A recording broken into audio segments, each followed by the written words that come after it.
স্বাগত আপনাদের আর্থিক অ্যালফাবেটের প্রথম ভিডিওতে। টাকা পয়সা নিয়ে আমাদের সবার মনে কিছু প্রশ্ন থাকে, তাই না?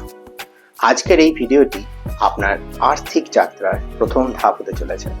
এখানে আমরা একদম সহজভাবে জানব যে টাকা কিভাবে কাজ করে, কিভাবে সঞ্চয় করতে হয়, আর কিভাবে নিজের খরচ সামলাতে হয়।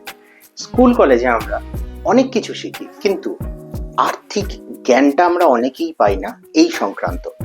আর এখানেই আসে আর্থিক অ্যালফাবেট, আপনাদের এই ধারণাগুলোকে সহজ করে শেখাতে। আমাদের লক্ষ্য একটাই, আপনাকে আর্থিকভাবে স্বাবলম্বী করে তোলা। মনে রাখবেন, 1000 মাইলের কাজ শুরু হয় একটি মাত্র পদক্ষেপ দিয়ে। যদি এই চ্যানেলটি আপনার একটুও কাজে আসবে বলে মনে হয়, তাহলে অবশ্যই সাবস্ক্রাইব করুন, ভিডিওটি লাইক করুন এবং আপনার বন্ধুদের সঙ্গে অবশ্যই শেয়ার করুন। পরের ভিডিওতে আমরা আলোচনা করব সঞ্চয় কিভাবে জীবনের সবচেয়ে গুরুত্বপূর্ণ একটি আর্থিক অভ্যাস হতে পারে। দেখা হচ্ছে পরের ভিডিওতে। ধন্যবাদ।